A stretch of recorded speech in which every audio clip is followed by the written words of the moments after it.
Bonjour à tous ou bonsoir, bienvenue dans l'épisode 3 de Psychopolitique que j'avais intitulé Le totalitarisme actuel, les actions et la banalité du mal. S'il y a un souci de son, merci de l'indiquer immédiatement dans le chat pour éviter les problèmes de la dernière fois. Alors quand j'ai choisi ce sujet, je n'avais évidemment pas du tout imaginé ce qui s'est passé cette semaine et dont je vais devoir dire deux mots tant ça illustre les mécanismes du totalitarisme. Alors, je vais commencer. Ce qui s'est passé cette semaine, ça a été une attaque de 2 heures de vidéos absolument calomnieuses contre moi en particulier et d'autres personnes.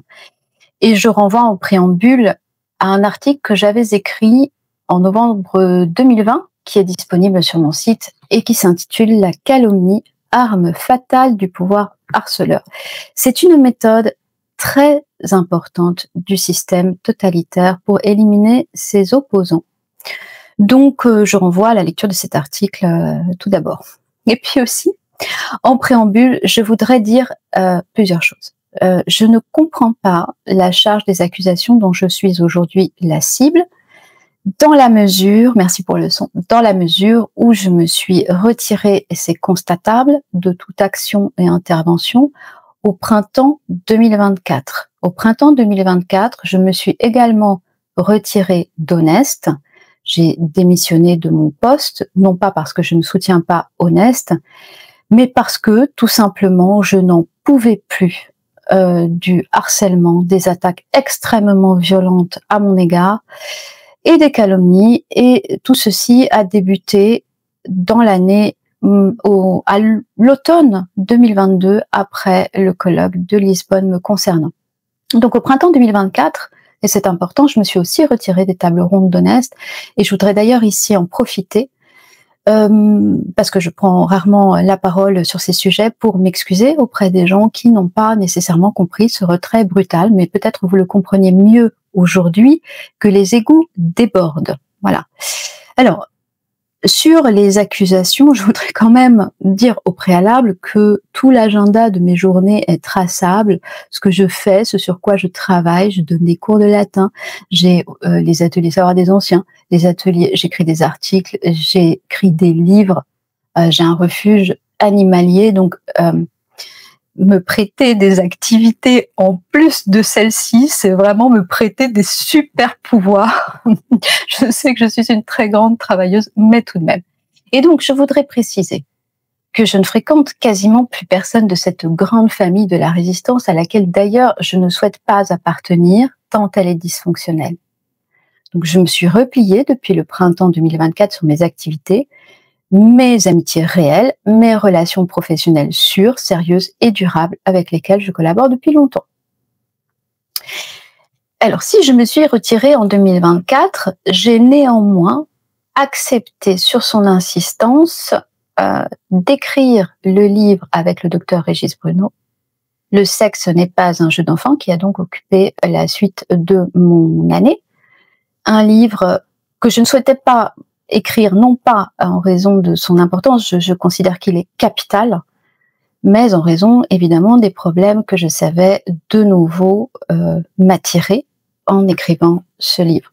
D'ailleurs, il suffit de voir à quel point ce livre a été banni et censuré pour comprendre l'enjeu majeur qu'il représente.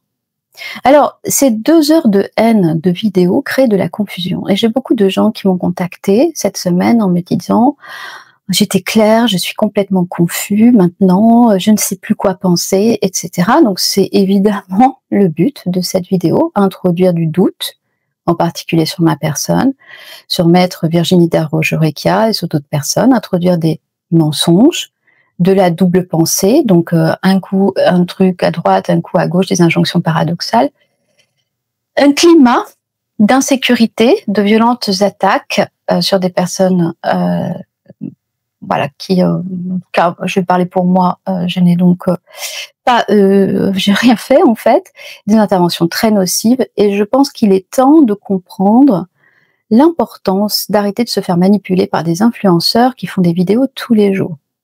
Nous sommes dans une situation de grande vulnérabilité pour tout le monde, de polytraumatisme depuis des années, où aujourd'hui, finalement, celui qui parle le plus fort est censé avoir raison. Et je dois rappeler que la qualité n'est pas toujours dans la quantité ni dans la médiatisation. Donc nous allons analyser ensemble, si vous le voulez bien, les faits. Dans les faits, je ne calomnie personne. Je n'ai pas de querelle, je n'ai pas de dispute. Dans les faits, chacun pourra constater que je n'ai jamais dit du mal de personne dans mes déclarations publiques. L'inverse n'est pas vrai. Alors l'inverse, c'est quoi? J'ai comptabilisé une 60aine de profils qui œuvrent à me calomnier activement depuis maintenant plusieurs années. Je dispose de centaines de pièces à mon dossier, de gens qui passent leur temps à me calomnier. Il ne sert d'ailleurs à rien de supprimer son compte car j'ai tout gardé. Et tout est mis en lieu sûr dans des cabinets d'avocats et auprès de personnes qui sortiront les dossiers au cas où il m'arriverait quelque chose de suspect, je préfère le préciser. Je ne réponds pas aux calomnies, très peu, parfois j'ai simplement indiqué que j'étais calomniée. Je n'entre dans aucune polémique.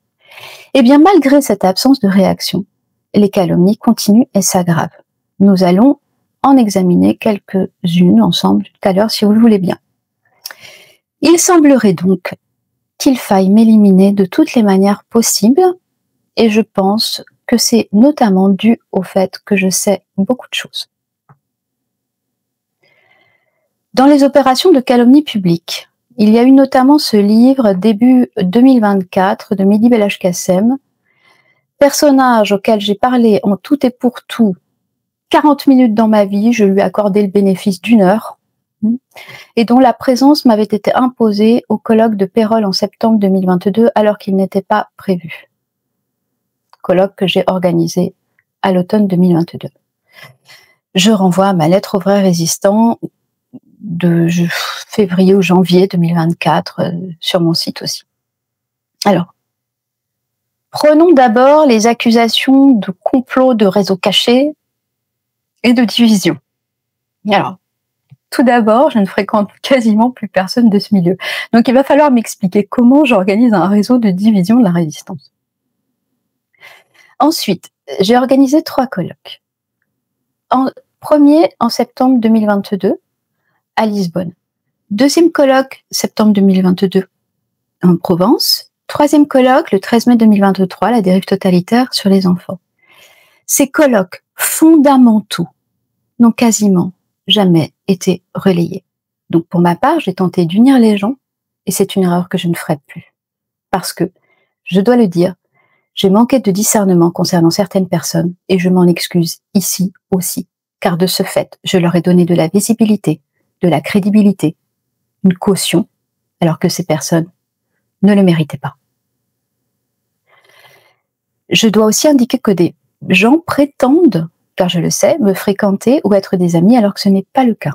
Donc il faut être aussi très attentif aux rumeurs, aux ragots, à on dit qu'on dit quoi, on dit quoi, on dit quoi. Hein.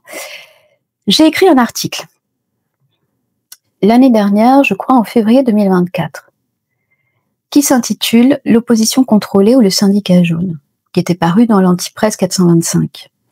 Cet article a déclenché des polémiques à n'en plus finir qui m'ont époustouflée. Et des polémiques dans lesquelles je ne suis pas entrée. Dans cet article, je ne cite personne. Je ne cible personne. Je ne fais que décrire des mécanismes qu'Orwell décrivait déjà. Alors, pourquoi est-ce si dangereux? Qui m'attaque depuis tout ce temps? Je passe maintenant aux accusations de dérive sectaire. Ces accusations de dérive sectaire ont été portées dans un groupe contre moi en octobre 2023. J'ai des témoins. Puis, elles ont été portées publiquement sur les réseaux sociaux à partir de janvier 2024. Puis, elles ont été de nouveau portées publiquement dans des vidéos, dont une vidéo de juin 2024 du même personnage qui a ciblé en particulier, donc Honest, l'association dont je ne faisais plus partie, même si j'en demeure la marraine, et Maître Virginie Darault-Jorechia. La gravité de ces accusations a été telle que Maître Virginie Darault-Jorechia vient de révéler cette semaine, en public, qu'elle a ensuite été convoquée par le juge d'instruction pour dérive sectaire. Donc c'est loin d'être anodin ce qui se passe et ce genre d'attaque publique. Je vais devoir rappeler que les accusations d'intégrisme et de dogmatisme, c'est de nier le corpus de la psychologie de l'enfant et le droit pénal de protection des mineurs. Il serait bon de ne pas inverser les choses. Je reviendrai après sur l'objet de la polémique, l'enfant n'a pas de sexualité.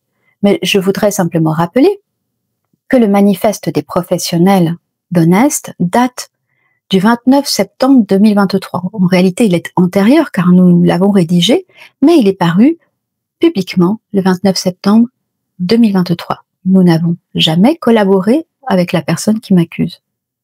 C'est un réseau de professionnels de santé mentale et du droit, un réseau d'experts judiciaires aussi. Qu'est-ce que c'est un expert judiciaire? C'est quelqu'un qui est habitué à traiter les abus sexuels infantiles, la question des traumatismes infantiles. C'est aussi quelqu'un qui est habitué à rencontrer des pédophiles et à les diagnostiquer et à écouter leurs discours. Et comme le dit le docteur Régis Bruno, le discours des pédophiles, c'est de dire que l'enfant a une sexualité. Donc rien que pour cela, il ne faut pas reprendre, en fait, cette thèse. De plus, le droit pénal, donc je ne fais que respecter le droit pénal. Ce n'est pas une dérive sectaire que de respecter le droit pénal, je crois. Pour le droit pénal, on ne mélange pas enfant et sexualité, raison pour laquelle il y a des mineurs qui sont protégés comme des mineurs. Et c'est la raison pour laquelle ça peut être intéressant sur le sujet d'écouter des gens qui ont vraiment des choses à dire et qui parlent depuis leur expérience de professionnels et non pas depuis une opinion personnelle. Je considère qu'il est dangereux de jouer sur les mots et de créer ce jeu, de jouer sur les mots et de créer ce genre de confusion. C'est néfaste à la protection psychique des enfants. De plus, l'assertion selon laquelle l'enfant aurait à voir avec quelque chose qui se nomme sexualité repose non pas sur Freud, mais sur le pédocriminel Kinsey. N'est-il pas dangereux de reprendre une proposition de Kinsey? Pourquoi ceux qui dénoncent Kinsey ne font-ils pas front contre cette assertion?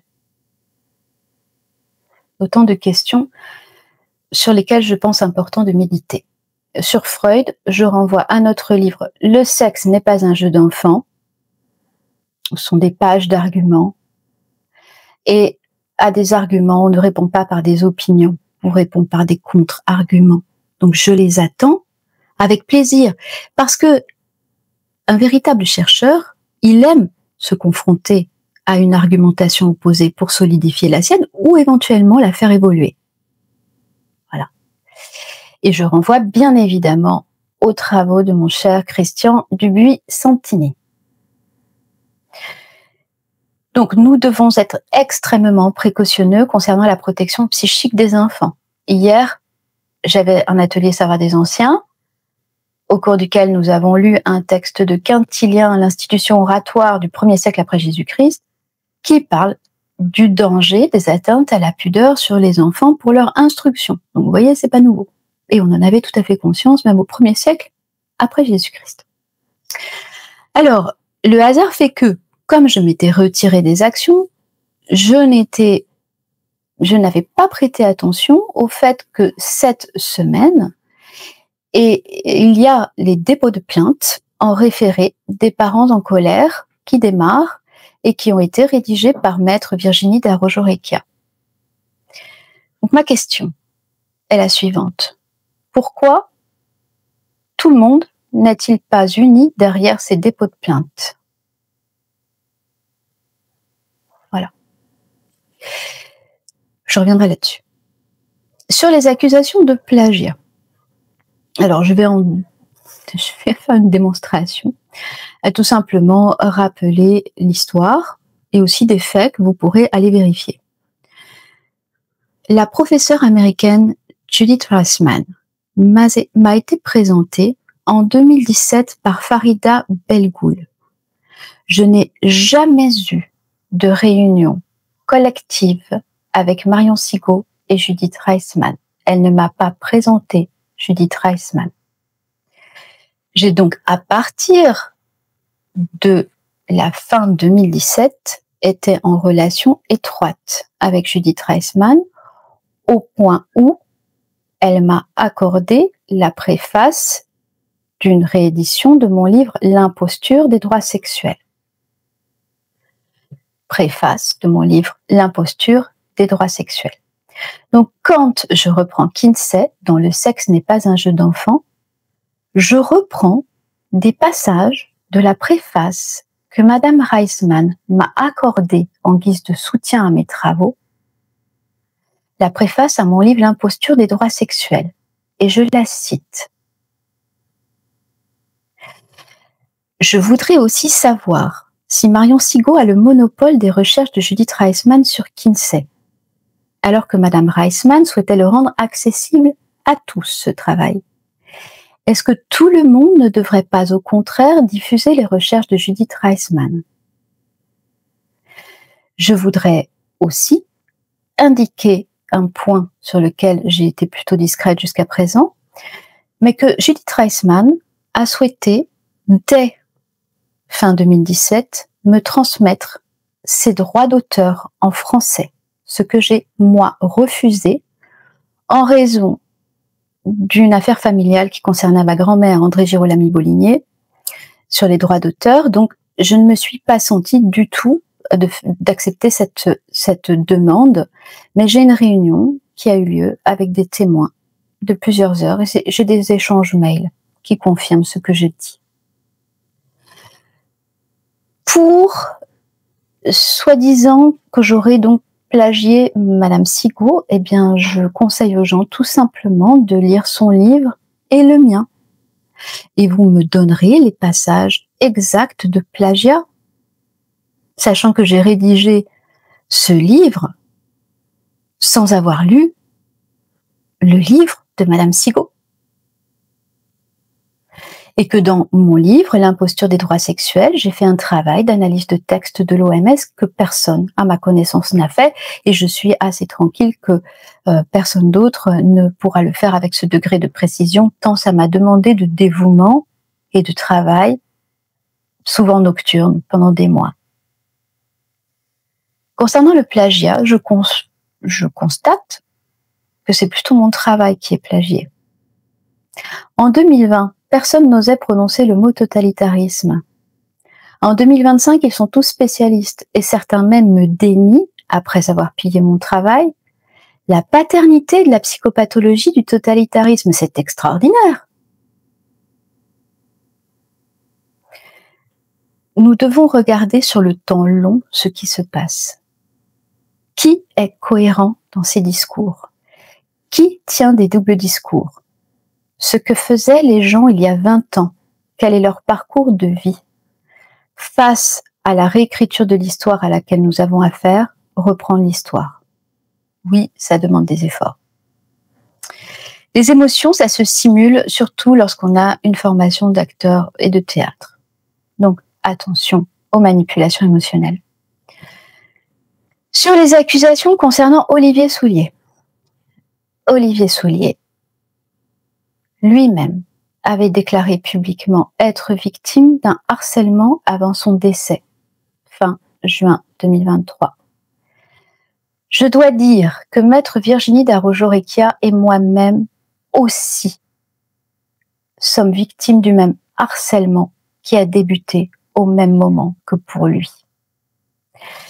Il existe un courrier de démission de début février 2023 de 80% des membres du conseil d'administration de l'association Réinfo Liberté qui mentionne ce problème.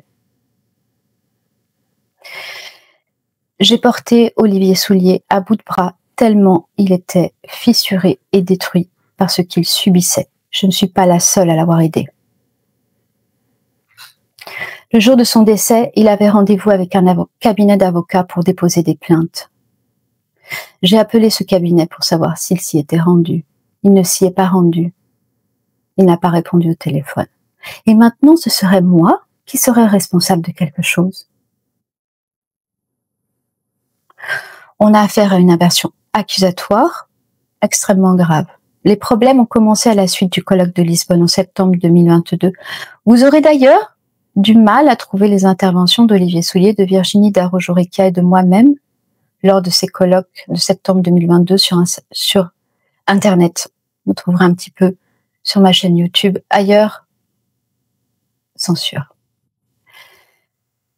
Alors le vrai problème, il est où? Puisqu'on va parler de la banalité du mal.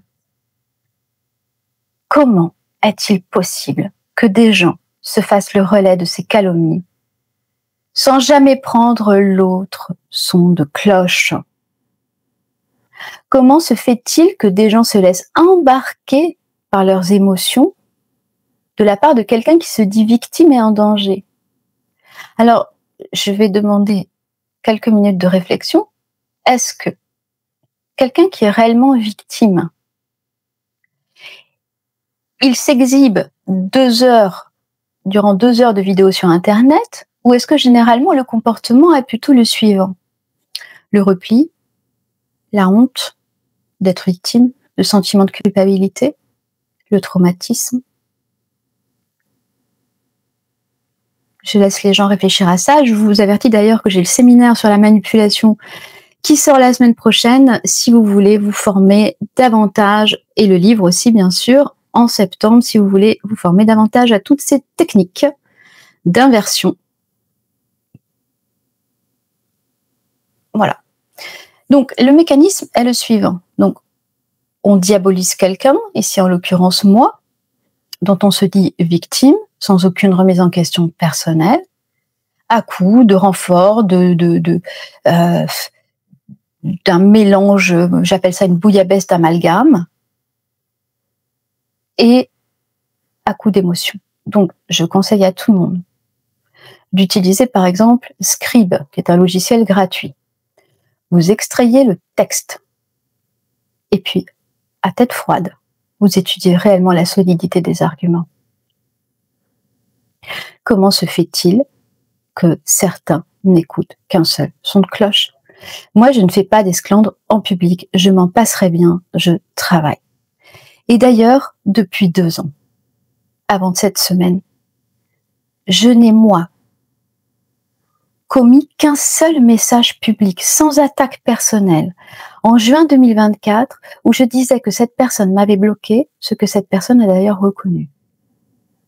En face, ce sont des heures et des heures de vidéos, d'attaques par des messages publics, qui alternent tantôt avec des calomnies, tantôt avec des hommages, etc. Et puis, on pourrait réfléchir, pourquoi est-ce que je ferais ce dont on m'accuse? Et quand est-ce que je ferais cela? Quel serait mon intérêt? Et comment? Avec quels moyens? Où? Donc on est bien dans cette banalité du mal. Diaboliser quelqu'un qui ne peut pas se défendre dans un procès stalinien en ligne est un procédé pour le moins discourtois. Des faits, il n'y en a pas. Je n'ai pas l'intention de faire du mal aux gens, mais de travailler tranquillement dans mon coin, en dépit de cela. Il y a manifestement des consciences qui ne sont pas tranquilles et qui estiment que je dérange. Alors en retour, j'ai quelques questions. Sur la protection des enfants, le sujet crucial. Le colloque du 13 mai 2023 sur la dérive totalitaire sur les enfants que j'avais organisé, où intervenaient des spécialistes, des professionnels du droit et de la santé mentale des enfants, a-t-il été vraiment relayé? On a vu des tas de pseudo-spécialistes fleurir, spécialistes de l'ASE, spécialistes d'éducation sexuelle, etc. Mais on se moque de qui? Et alors pourquoi ce colloque n'est pas relayé si tout le monde prétend défendre les enfants? Et c'est pareil pour les livres. Il y a le livre de Virginie Darault-Joricka, Protéger les mineurs de l'idéologie totalitaire, Le livre Le sexe n'est pas un jeu d'enfant, le livre L'imposture des droits sexuels, le premier livre de Régis Bruno. Voilà. Alors en retour, puisqu'on nous accuse d'être un front de division, je vais expliquer clairement pourquoi personnellement, je parle en mon nom, je ne soutiens pas certaines associations. Parce que nous ne disons pas la même chose. Nous insistons, depuis le départ, sur 2 points majeurs. Le premier est fondamental. Tout l'édifice de l'éducation sexuelle est illégal. Il faut déposer des plaintes et c'est ce que sont en train de faire les parents en colère avec Maître Virginie Darault-Recchia. Donc vous avez son livre où tout est expliqué. C'est quand même un point important pour faire tomber l'édifice de l'éducation sexuelle, non? Donc, c'est un point avec lequel nous sommes en désaccord. Nous ne considérons pas qu'il faille céder du terrain sur l'autorité parentale. Nous ne considérons pas qu'il faille donc obéir à des ordres illégaux. Et toute la démonstration en est faite par Maître Virginie Darault-Recchia. Ça me paraît important. Le deuxième point sur lequel nous ne disons pas la même chose, c'est que nous n'avons jamais accepté de négocier sur quelque chose qui émane des officines Kinsey. Le terme même éducation sexuelle, pédagogie sexuelle émane des officines du pédocriminel Kinsey. Quand bien même il y a des modules acceptables dans ces programmes. Je suis bien placée parce que je travaille sur ces questions depuis des années, pour regarder les obscurités sémantiques. Et j'ai déjà indiqué que éduquer à la sexualité n'a pas de sens. C'est un oxymore. On n'éduque pas à une pulsion. Éduquer, c'est apprendre à contenir ses pulsions. Voilà. Petite parenthèse. Régis Bruno, parce que j'ai vu beaucoup de mensonges, Régis Bruno n'a écrit qu'un seul livre collectif sur le sujet et c'est avec moi, parce qu'il partage entièrement mes vues sur le sujet. Donc ce que nous avons à dire, nous l'avons dit dans ce livre. En outre, thèse à laquelle le docteur Régis Bruno tient particulièrement, et moi aussi, c'est la thèse selon laquelle l'enfant n'a pas de sexualité. Ce ne s'agit pas d'une opinion personnelle. Encore une fois, c'est quelque chose qui correspond au droit pénal de protection des mineurs, qui correspond à notre expérience de clinicien et à notre expérience en matière judiciaire. Je rappelle aussi que j'ai travaillé pour l'École nationale d'administration pénitentiaire sur la prise en charge des délinquants sexuels. J'en connais un rayon aussi sur les discours des pédophiles. Donc, nous sommes très fermes là-dessus et nous en expliquons avec des arguments. Donc, à partir de là, c'est un point de vue qui forcément, nous marginalise puisque, selon la majorité des associations, ce point n'est pas clair et il n'est pas clair non plus que tout l'édifice est illégal du point de vue des différents éléments de droit qu'apporte Virginie Darault-Recchia, et notamment du point de vue de la Convention internationale des droits de l'enfant, mais aussi du point de vue du droit pénal français. Donc nous préférons utiliser d'autres mots. Régis Bruno parle de sensorialité, Christian Dubuis-Santini parle de sexuation, mais il ne s'agit en aucun cas de sexualité. Alors, ma question, c'est, a-t-on le droit de penser différemment ? A-t-on le droit de soutenir un autre point de vue qui nous semble bien plus pertinent pour la protection psychique des enfants et la protection des enfants tout court? Un point de vue dont nous avons étayé les raisons avec de très longs arguments? Ou est-ce que ici nous avons affaire à une police de la pensée à laquelle nous sommes obligés de nous ranger? Voilà, je laisse ces questions. Donc, pour finir, parce que ces analyses sur la banalité du mal, je ne comprends pas toutes ces attaques et cet acharnement contre moi, alors que je me suis retirée de tout engagement public sur ces sujets depuis 1 an et demi. Je trouve très désagréable de devoir m'exprimer sur tout ceci.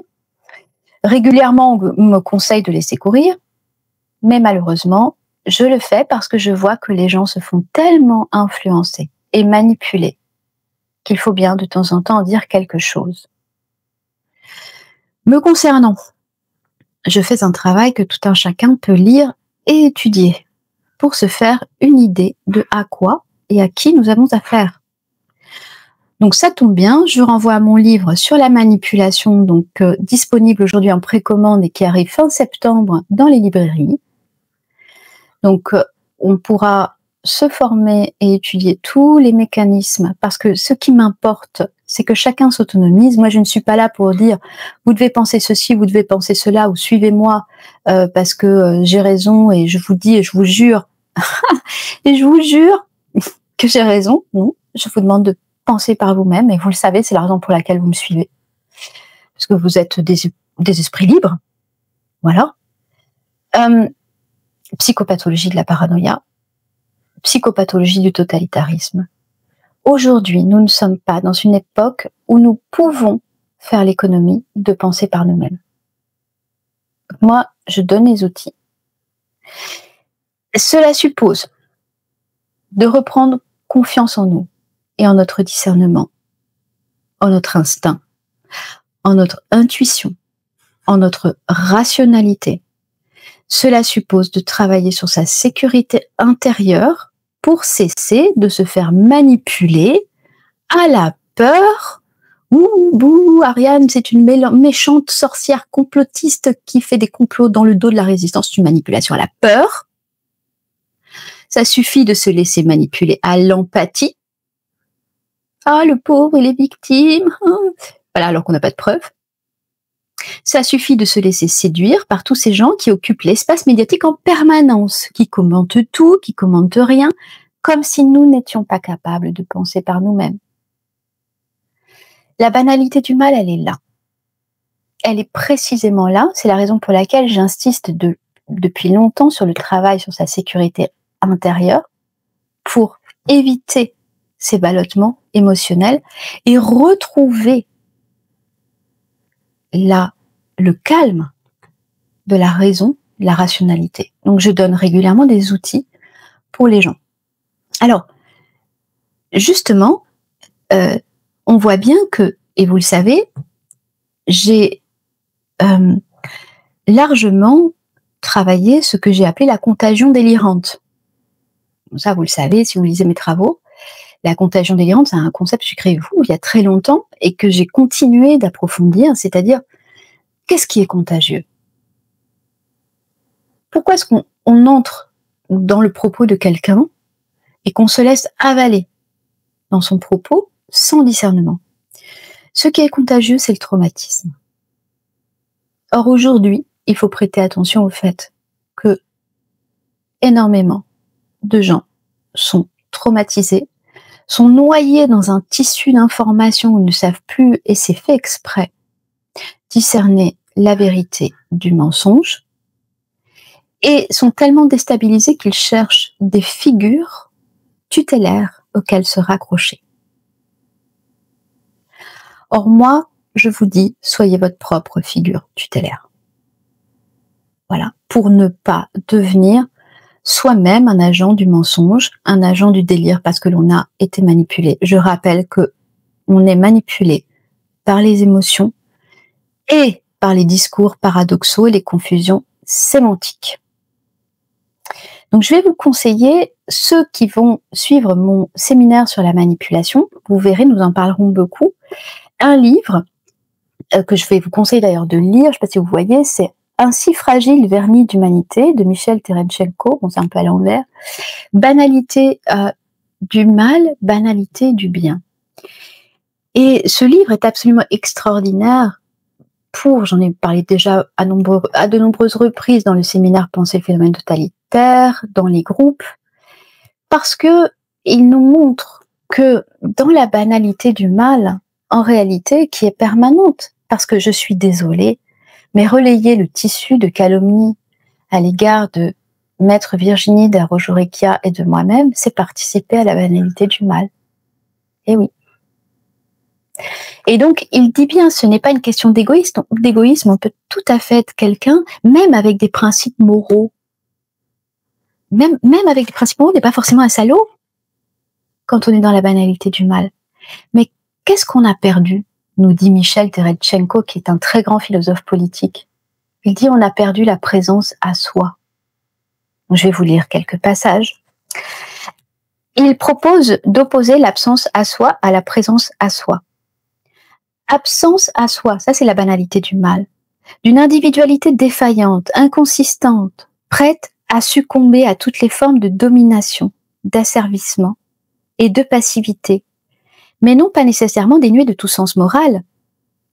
Présence à soi, au contraire, d'un être doté d'une puissante ossature intellectuelle, spirituelle, morale, comme on voudra, d'un équilibre intérieur, qui le rend capable de résister à l'oppression, à l'injustice, aux aliénations de l'idéologie dominante, capable de voir l'inacceptable, de discerner le mal comme tel et d'agir en conséquence. Capable, en somme, de se dresser contre l'ordre établi du monde et de se poser comme une conscience libre et bienveillante. Voilà. Donc ça, c'est déjà Michel Terestchenko.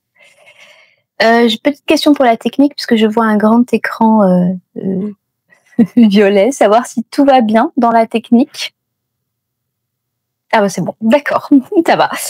Alors, qu'est-ce qu'il nous dit d'autre, Michel Terestchenko, sur cette banalité du mal? Donc ce n'est pas parce que, à un moment donné, on a été dans le vrai, dans le juste, qu'on n'est pas susceptible de basculer à un autre moment. Moi, quand je vois des gens qui viennent m'insulter et qui me demandent même pas, mais quel est votre point de vue? Parce qu'il y a des gens qui m'ont approché en me disant je suis confus, je comprends plus rien, qu'est-ce qui se passe? D'accord. Mais quand on vient m'insulter en se faisant l'instrument d'un propos non étayé, fou,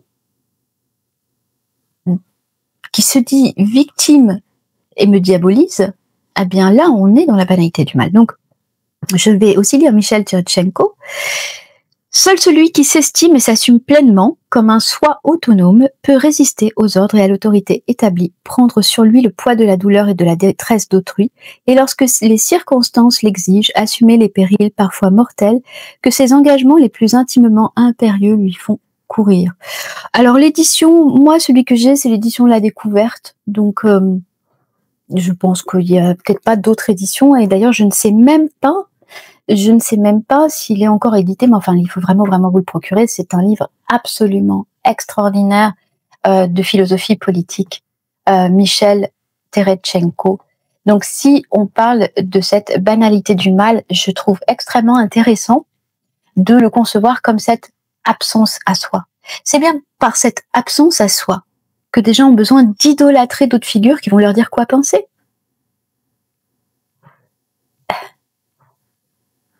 Mais nous n'en avons pas besoin. Pensons par nous-mêmes. Et c'est bien de cela dont il s'agit.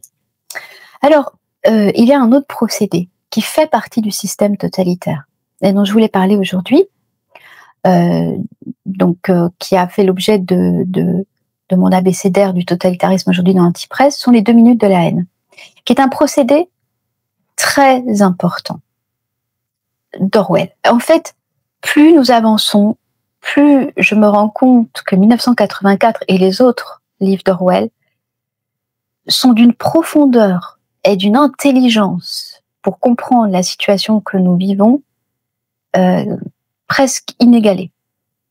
Et je ne l'avais pas perçu forcément comme ça quand j'étais plus jeune. C'est évidemment avec les années qu'on s'aperçoit de l'importance de ce livre. Alors dans 1984, Orwell parle des 2 minutes de la haine. Et c'est un moment très important du système totalitaire, c'est-à-dire que le parti supérieur qui contrôle le système totalitaire, il a compris que dans la classe moyenne, parce que bon, il y a la classe du bas, c'est les miséreux, voilà, donc on s'en occupe pas, mais enfin la classe moyenne, intermédiaire, il fallait faire diversion des émotions créées par la situation totalitaire, qui sont notamment, évidemment, le traumatisme, la frustration, l'impuissance, etc. Donc tout ceci est une cocotte minute qui peut faire déclencher de la colère. Et cette colère, il y a un risque qu'elle soit orientée vers le véritable pouvoir. Donc pour cela, on va créer ces 2 minutes de la haine, c'est-à-dire une récupération de toutes ces émotions pour les focaliser sur un bouc émissaire. Et ça se passe comment chez Orwell? Par le télécran, comme chez nous. Donc on a une figure qui sert de bouc émissaire. Je rappelle que selon les travaux de René Girard, pour être un bon bouc émissaire, il faut être parfaitement innocent de ce dont on nous accuse. Et donc dans Orwell, c'est Goldstein, la figure du bouc émissaire, considéré comme le traître fondamental, le premier profanateur de la pureté du parti. Tous les crimes subséquents contre le parti, trahison, actes de sabotage, hérésie, déviation, jaillissaient directement de son enseignement. Quelque part, on ne savait tout. Il vivait encore et ourdissait des conspirations. Peut-être au-delà des mers, sous la protection des maîtres étrangers qui le payaient. Peut-être comme on lui murmurait parfois dans l'Océania même, en quelques lieux secrets. On est là-dedans. Il faut s'interroger sur notre météo émotionnelle. Ceux qui font le séminaire Se sentir en sécurité savent de quoi je parle, c'est-à-dire si on est une cocotte minute avec ces émotions dont on ne sait pas quoi faire, on va être un parfait sujet de manipulation pour qu'elles soient orientées vers des cibles diabolisées. Alors, Orwell nous dit l'horrible dans ces 2 minutes de la haine était non qu'on fût obligé d'y jouer un rôle, mais que l'on ne pouvait au contraire éviter de s'y joindre. Au bout de 30 secondes, toute feinte, toute dérobade devenait inutile. Donc là, on est dans la contagion délirante que je décris. Une hideuse extase, faite de frayeur et de rancune. Un désir de tuer, de torturer, d'écraser des visages sous un marteau semblait se répandre dans l'assistance comme un courant électrique et transformer chacun, même contre sa volonté, en un fou vociférant et grimaçant. Donc, aujourd'hui, ce qui compte, ce sont les actions dans le monde réel. Les plaintes des parents en colère avec les référés de maître Virginie Darojo-Recchia, c'est une action dans le monde réel qui protège l'autorité parentale. Or, nous voyons bien qu'il s'agit tout le temps de faire des déviations dans le monde virtuel. Créer des polémiques, créer des calomnies, réorienter la colère, tenter de discréditer des gens qui dérangent et créer des boucs émissaires. Voilà. Chez Orwell, on trouvera bien sûr la double pensée, donc les injonctions paradoxales, dire tout et son contraire, noyauter le langage, la novlangue, c'est vraiment un roman dont je crois qu'il est absolument utile aujourd'hui de le relire. Et puis chez Orwell, on trouve le personnage d'O'Brien, qui est membre du parti intérieur. Et donc, on a notre protagoniste Winston Smith, lui travaille au ministère de la Vérité, donc qui a pour fonction de réécrire l'histoire.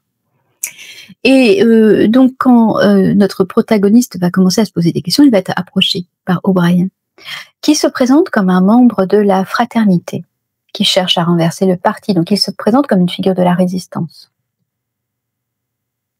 Et il va donc, petit à petit, séduire notre protagoniste. Et en vérité, cet agent, O'Brien, est un agent de la police de la pensée. Il est absolument, indéfectiblement fidèle au parti. Il fait partie d'un mouvement de résistance sous faux drapeau dont le but est de trouver les criminels de la pensée, c'est-à-dire des individus dont les actes sont jugés inacceptables par le parti, de les attirer, puis de les neutraliser. Alors, je trouve que ce roman mérite d'être relu. Je vais en prendre 2 citations à méditer. Le pouvoir est de déchirer l'esprit humain en morceaux que l'on rassemble ensuite sous de nouvelles formes que l'on a choisies. Je répète. Le pouvoir est de déchirer l'esprit humain en morceaux que l'on rassemble ensuite sous de nouvelles formes que l'on a choisies. Et puis, une deuxième citation qui explique peut-être la raison pour laquelle on ne me laisse pas tranquille. Je le dis toujours, quand on veut avoir la paix, faut savoir hurler avec les loups. Je le dis toujours, quand on veut avoir la paix, faut savoir hurler avec les loups. Voilà. Donc, pour résumer, je voudrais aussi rappeler la fonction du bouc émissaire selon les travaux de René Girard, donc parfaitement innocent de ce dont on l'accuse, mais on va pouvoir donc lui faire le charger de toutes les culpabilités. Même les enfants le savent, hein. Les enfants, ils savent que c'est celui qui dit qui y est. C'est de la projection. Dans quelle mesure celui qui accuse n'est-il pas celui qui fait ce dont il accuse? Même les enfants le savent.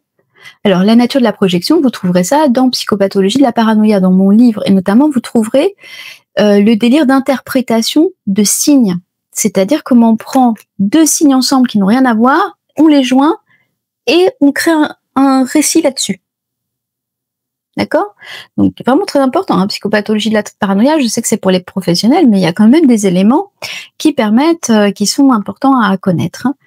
Alors, quelle est la fonction du bouc émissaire? Il permet de solidifier la cohésion du groupe dysfonctionnel. Voilà, sa fonction. Donc, je voulais vous parler d'autre chose et après je vois vos questions parce que j'ai déjà été un peu longue.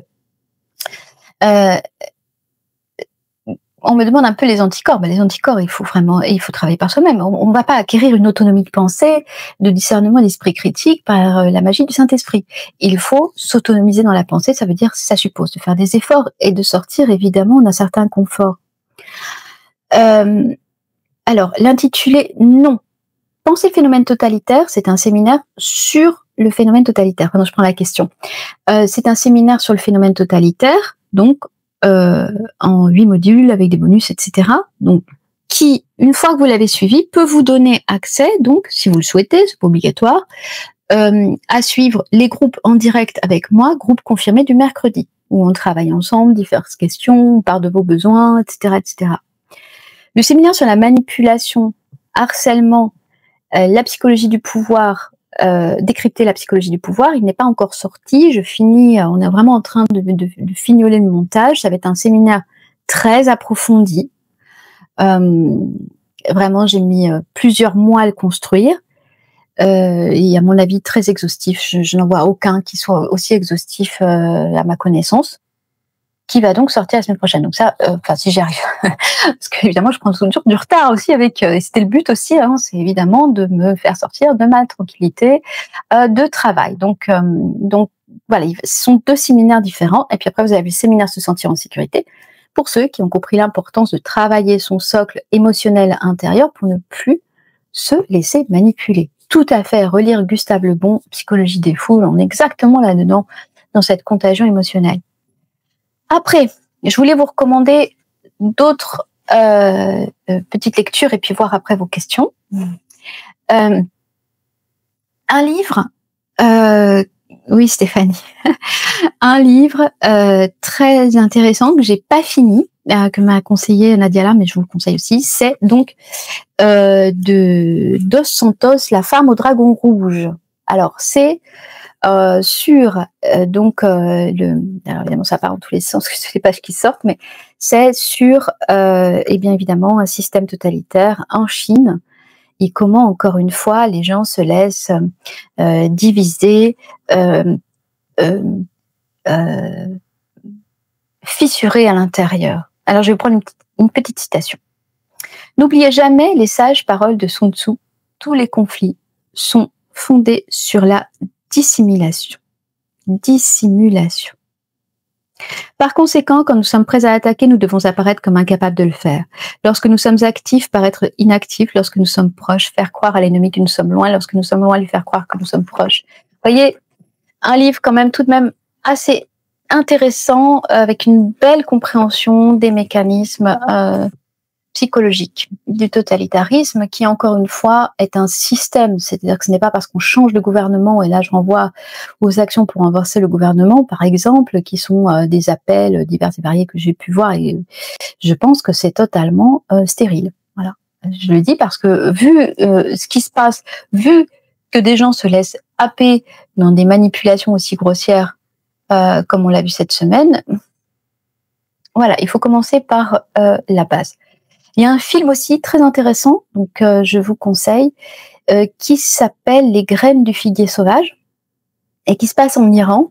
Et c'est un film extrêmement subtil, là aussi sur les mécanismes psychologiques, en particulier paranoïaques. Et vous savez que dans mes travaux, j'ai relié le système totalitaire à la psychose paranoïaque, une psychose qui est contagieuse, qui est collective, et qui contamine finalement tous les psychismes qui n'y prennent pas garde. Donc, depuis le démarrage de tout ce cirque en 2020, j'ai toujours dit priorité à conserver sa santé mentale. Donc, très très bon film, très subtil dans les mécanismes, où on va voir que le système totalitaire parvient à faire exploser toute une famille qui était au départ somme toute assez belle et assez unie. Voilà. Et on va voir comment le système totalitaire procède, comment ça se passe. Voilà. Et c'est vraiment extrêmement intéressant. Alors j'ai fini parce que je n'ai évidemment, alors le point sur lequel je voudrais quand même terminer, c'est mon diagnostic aujourd'hui. C'est la question de où nous en sommes dans une période de très grande confusion, de très grand chaos, et vous le savez, malheureusement, j'ai toujours dit que tout ceci se terminerait dans quelque chose d'autodestructeur et de guerrier. Donc, il faut faire attention. Alors, attendez, je regarde la question. Alors, excusez-moi, pour vous donner des exemples très spécifiques et soutenir, mais n'est-ce pas des totalitarismes particuliers parce qu'un totalitarisme général?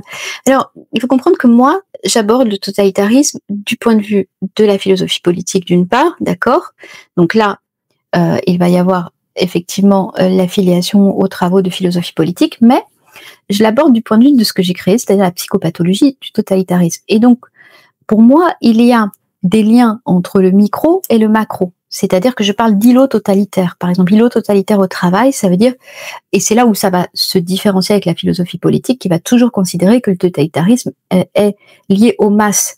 Mais moi, ce qui m'intéresse, c'est comment on fabrique, comment l'individu devient un individu de masse.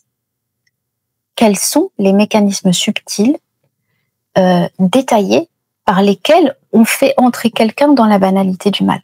Donc c'est pour ça que, à partir du moment où je repère les mécanismes, comme je les ai repérés en 2020, c'est la raison pour laquelle j'ai pris cette parole publique qui m'a tant exposée, je les donne à apprécier. On n'est pas obligé de partager mon analyse, on peut aussi prendre d'autres arguments, etc. Mais moi, je regarde quels sont les processus, quels sont les mécanismes. Voilà, donc ces mécanismes de contagion délirante, de paranoïa, ils peuvent être effectivement dans un microcosme comme dans un très grand macrocosme. Voilà, c'est ça que je voulais dire. Voilà. Donc je vous conseille effectivement mon livre Psychopathologie du totalitarisme.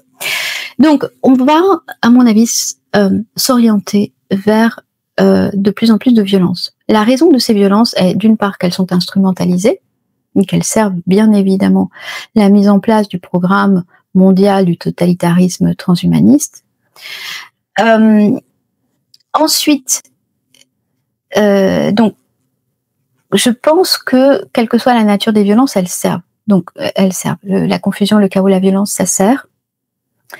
Ensuite, ces violences sont aussi, on le sait, par exemple, moi qui ai beaucoup travaillé dans les entreprises, au regard de la souffrance au travail, on sait que quand quelqu'un est sous pression, très longtemps, qu'il est exposé à du harcèlement, à différents types de traumatismes, eh bien, il finit soit par imploser, ce qu'on appelle auto-agressivité, autodestruction, soit par exploser pour expulser les traumatismes, les fameuses 2 minutes de la haine.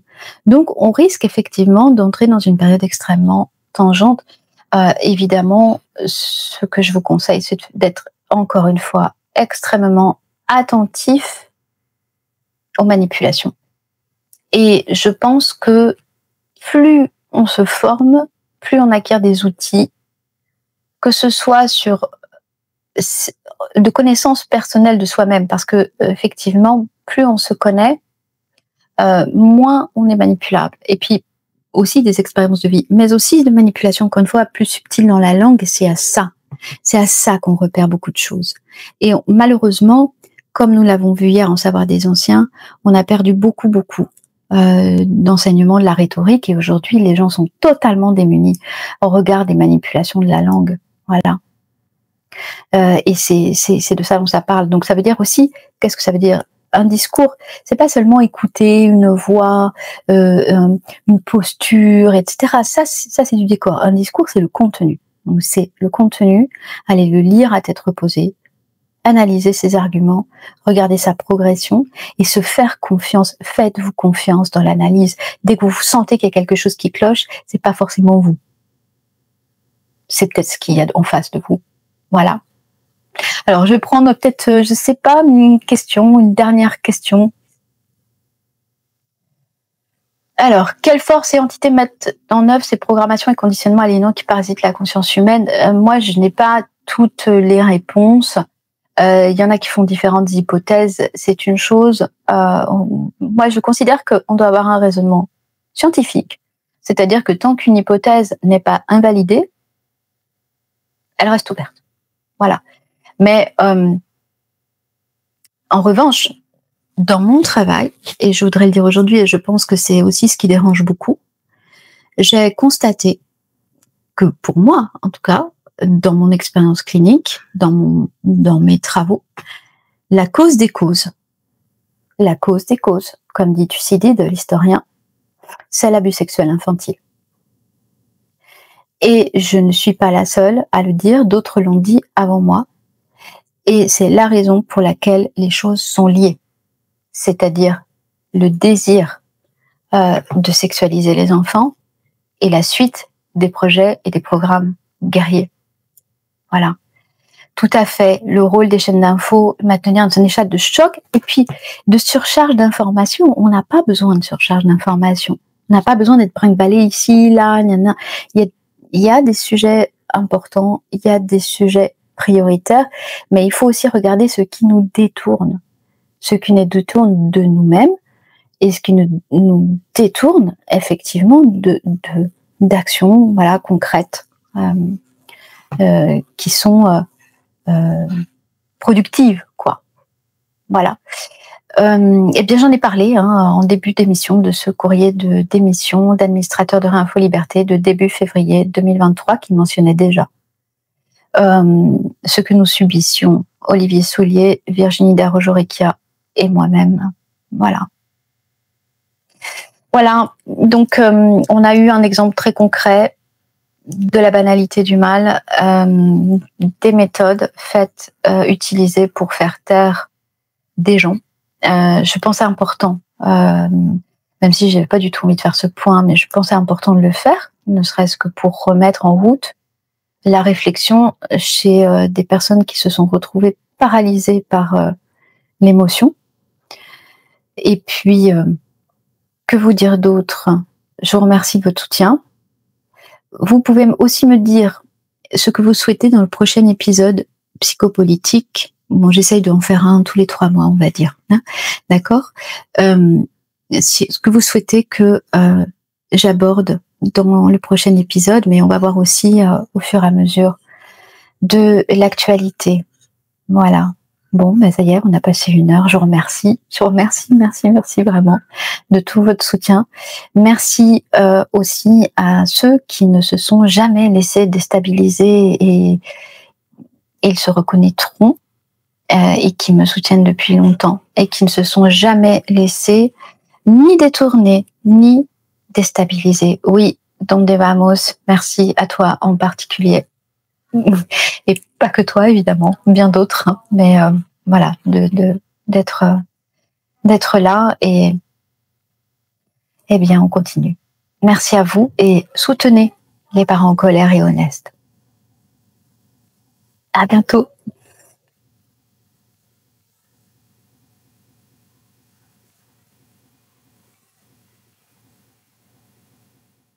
Merci.